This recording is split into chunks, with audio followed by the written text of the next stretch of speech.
دورہ قرآن میں خوش آمدید۔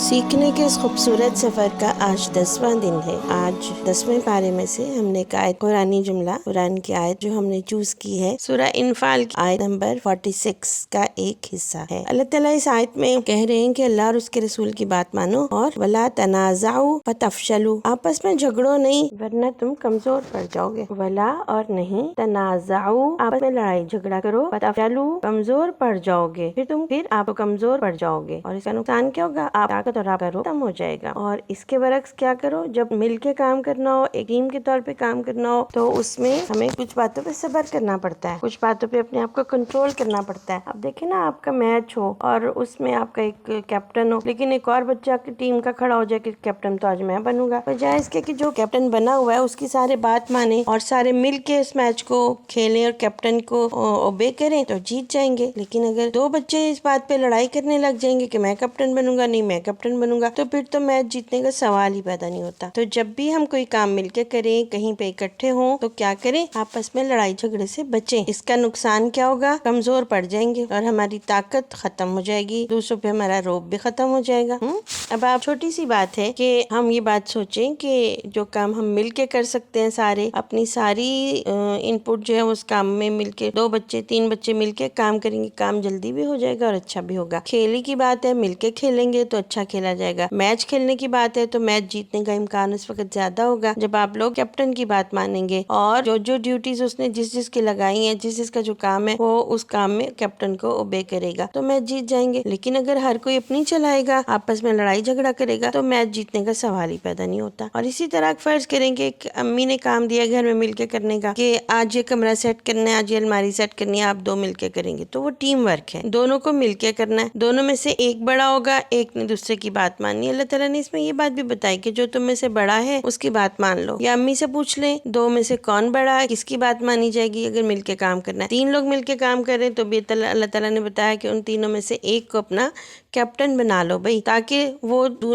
باقی 2 لوگوں کو ہی بتاتا رہے کہ کس نے کون سا کام کرنا ہے اور کیسے کرنا ہے۔ تو اللہ تعالیٰ نے ہمیں اس آیت میں ٹیم ورک کا طریقہ بتایا۔ یہ آیت جنگ کے موقع پہ نازل ہوئی تھی اور جنگ کرنے کے لیے بھی ضروری ہوتا ہے کہ آپ ایک اپنے باس کی بات مانیں، جو آپ کا کیپٹن ہے، جو آپ کا کمانڈر ہے، اس کی آپ بات مانیں۔ اور عام زندگی میں بھی یہ بات ہمیں سمجھ میں آتی ہے کہ جیسے جیسے زندگی میں ہمارے کام آگے بڑھتے جائیں گے، ہمیں اس میں دوسروں کی گائیڈنس کی ضرورت پڑے گی، اور جہاں کہیں ٹیم ورک ہوگا وہاں کہیں ایک ٹیم لیڈر ہوگا، اس ٹیم لیڈر کی بات مانیں گے تو کام جلدی ہو جائے گا اور اچھا ہو جائے گا۔ اب ذرا سوچیں تو بہن بھائی ہوتے ہیں گھر میں، تو کہیں ایسا تو نہیں کہ میں بہن بھائیوں میں سے جلدی جھگڑا کرنے والا بچہ بن جاتا ہوں یا بچی بن جاتی ہوں؟ کیا میں ٹیم ورک کر سکتا ہوں دوسروں کے ساتھ مل کے، یا میں اپنی چلاؤں گا؟ اپنی چلانے سے نہ اپنا کام ہوگا نہ ہی مل کے کام ہوگا، تو کام خراب ہو جائے گا۔ تو اس آیت سے ہم نے کیا سیکھا کہ جب بھی کوئی کام مل کے کرنا ہو تو اتفاق سے کرنا ہے، مل کے کرنا ہے، اس میں اپنے لیڈر کی، اپنے کیپٹن کی، اپنے کمانڈر کی بات ماننی ہے، اور اس سے کیا ہوگا؟ آپس میں تعلق بڑھے گا، محبت پیدا ہوگی، ٹیم ورک میں کام کرنا آئے گا، اور مشکل وقت میں یا مشکل بات پہ صبر کرنا آئے گا۔ اس میں ایسی کوئی بات ہو سکتی ہے کہ ہمارا دل چاہے کہ ہم یہ نہیں یہ والا کام کریں، لیکن اس وقت فیصلہ کرنے کا اختیار اسی کا ہی ہے جو لیڈر ہے۔ تو بات سمجھ میں آ گئی نا کہ اللہ تعالیٰ نے قرآن پاک میں کتنی پیاری ہمیں بات بتائی کہ لڑائی جھگڑے سے بچنے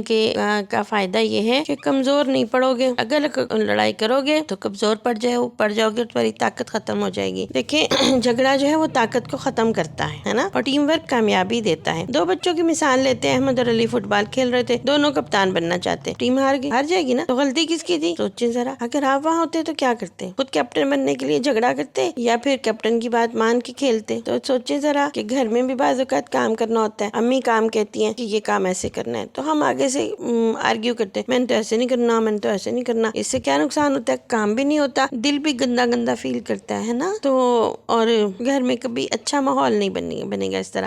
ہاں، امی اس وقت کیپٹن ہے نا، ان کی بات مانیں گے تو کام اچھا ہو جائے گا، خوشی بھی ہوگی، امی جان کو بھی ہوگی اور ہمیں بھی ہوگی، اور دیکھیے اللہ تعالیٰ راضی ہو جائیں گے، ہے نا۔ تو اسی سورت کی ایک اور آیت سیکھتے ہیں، سورہ انفال کی آیت نمبر 58 ہے، بے شک اللہ خیانت کرنے والوں کو پسند نہیں کرتا۔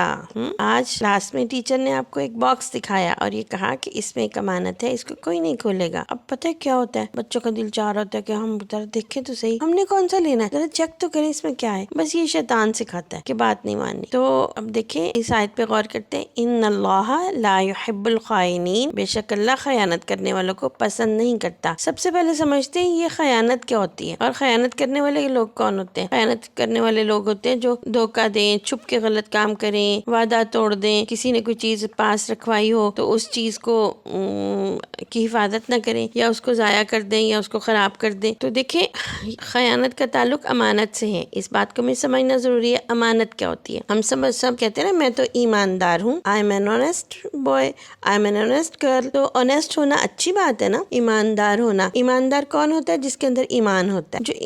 جو اپنا ایمان جو ہے نا وہ اسٹرانگ رکھتا ہے نا, وہ چیزوں کی حفاظت بھی اچھی کرتا ہے, اپنی چیزوں کی بھی اور دوسروں کی چیزوں کی بھی. اب ذرا غور کریں تو جتنی نعمتیں اللہ تعالیٰ نے ہمیں عطا کی ہیں وہ سب کے سب اللہ کی امانت ہے. ہماری زندگی بھی اللہ کی امانت ہے, ہماری باڈی بھی اللہ کی امانت ہے. اب دیکھیں یہ 2 ہاتھ ہیں نا, یہ اللہ نے بنائے ہیں. ایسے ہی نا آپ سب کو پتہ ہے نا, ہماری یہ جو 2 آنکھیں کس نے بنائی؟ اللہ نے بنائی. اب ان ہاتھوں سے ہم وہ کام کریں گے جو اللہ کو پسند ہے تو اس کا مطلب ہم نے اس امانت کی حفاظت کی. آنکھوں سے وہ چیزیں دیکھیں گے جس کی اللہ نے اجازت دی تو ہم نے اس امانت کی حفاظت کی. اگر ہم آنکھوں سے گندی چیزیں دیکھیں گے تو پھر ہم نے اس امانت کی حفاظت نہیں کی, ہے نا. تو امانت کو سمجھنا پھر کے لیے ضروری ہے کہ ہم یہ بات بھی دیکھیں کہ بعض اوقات ہم اپنے کسی کلاس فیلو کے سے کوئی چیز لیتے ہیں, پینسل لیتے ہیں, اریزر لیتے ہیں, یا تھوڑی دیر کے لیے اس کی کوئی چیز بورو کرتے ہیں. ہم کہتے ہیں ابھی تھوڑی دیر میں واپس کر دوں گا. اگر ہم واپس نہیں کرتے تو غلط, اگر ہم اس چیز کو توڑ دیتے ہیں تو غلط. یعنی وہ چیز ہم نے استعمال کرنے کے لیے تھوڑی دیر کے لیے, تو اسے تھوڑی دیر کے اندر واپس کرنا ضروری ہے اور اس دوران اس کی حفاظت کرنا ضروری ہے. ایسا نہیں کہ یہاں رکھ دیا, کوئی اور اٹھا کے لے گیا, اچھا مجھے تو پتہ نہیں, میں نے تو یہاں رکھا تھا. اسی بات پہ پھر جھگڑا ہو جاتا ہے. تو اللہ تعالیٰ نے ہمیں بات سمجھائی کہ امانت میں خیانت نہیں کرتے, امانت کی حفاظت کرتے. امانت کی حفاظت نہ کرنا غلط ہے. امانت کو اگر کسی نے کہہ دیا کہ یہ چیز ایسی ہے کہ اس چیز جیسے اس باکس میں کچھ ہے, ہم اس کو نہیں کھولیں گے, اب جو چھپ کے کھولے گا یا چھپ کے دیکھے گا وہ غلط کرے گا. اگر کسی نے کوئی چیز ہمارے ذمے لگائی ہے کہ تھوڑی دیر کے لیے میرے سائیکل کا خیال رکھنا, میں بھی آتا ہوں, ہم نے اس کا خیال رکھنا ہے. اگر ہم لاپرواہ ہو گئے, ہم نے لاپرواہی کر دی اور کسی اور نے آ کے اس کی سائیکل کو چھیڑنا شروع کر دیا, اس کی لائٹ ٹوٹ گئی, اس کا کچھ ہو گیا, سائیکل گر گیا, تو دیکھیں اس کا مطلب یہ ہے کہ ہم نے اپنا وعدہ پورا نہیں کیا. تو خیانت سے بچنے کے لیے ضروری ہے کہ ہم حفاظت کرنے والے ہوں, وعدہ پورا کرنے والے ہوں اور خیال رکھنے والے ہوں. خود اپنی زندگی کا بھی, ہمارے پاس جو زندگی ہے وہ بھی اللہ کی امانت ہے. اس زندگی کو اچھے کاموں میں لگانا بھی امانت کی حفاظت کرنا ہے, اس میں بھی ہم خیانت نہیں کریں گے. خیانت کی عادت سے, خیانت سے بچنے کے لیے ضروری ہے کہ ہم اس بات کو یاد رکھیں کہ اللہ تعالیٰ ہمیں دیکھ رہے ہیں, ہم امانت دار بنیں, کیونکہ اللہ خیانت کرنے والوں کو پسند نہیں کرتا. انشاءاللہ آپ یاد رکھیں گے نا اس بات کو. 2 باتیں سیکھی آج کی اس کلاس میں ہم نے. پہلی بات یہ کہ جھگڑا نہیں کرنا, خاص طور پہ جب بھی ہم ٹیم ورک میں, ٹیم کے طور پہ کام کر رہے ہو تو ہم نے مل کے کرنا ہے. اس ٹیم کا جو بھی لیڈر ہو اس کی بات مان کے کام مکمل کرنا ہے اور اس بات کا خیال رکھنا ہے تاکہ اللہ تعالیٰ کو ہم سے راضی ہو جائے. اللہ کا حکم سمجھ کے ماننا ہے اس کو, ٹھیک ہے. دوسری بات ہم نے یہ سیکھی کہ امانت کیا ہوتی ہے اور خیانت کیا ہوتی ہے. ہم اللہ سے دعا کرتے ہیں کہ وہ ہمیں امانت دار بنائے اور ہمیں خیانت سے بچائے, ہمیں جھگڑا کرنے سے بچائے اور ہمیں اپنی زندگی, اپنی نعمت, اللہ کی دی ہوئی نعمتوں کی کا صحیح اور درست استعمال کرنا سکھائے. ٹھیک ہے, اچھی بات سیکھی نا ہم نے. آپ کوشش کر رہے ہیں نا کہ ہر ویڈیو کے ساتھ ساتھ اس میں سے جو اچھی باتیں سیکھی ہیں وہ ساتھ کمنٹس میں بتائیں تاکہ دوسروں کو بھی پتہ چلے کہ آپ نے کیا سیکھا. ہم اس دورہ قرآن کے آخر میں آپ کے لیے ایک انعامی مقابلہ رکھنے جا رہے ہیں, کوئزز کا اور ورک شیٹس کا. تیار ہے نا آپ اس کے لیے؟ اب اس کی ورک شیٹس تیار ہو رہی ہیں, جلدی آپ تک پہنچ جائیں گے انشاءاللہ. السلام علیکم.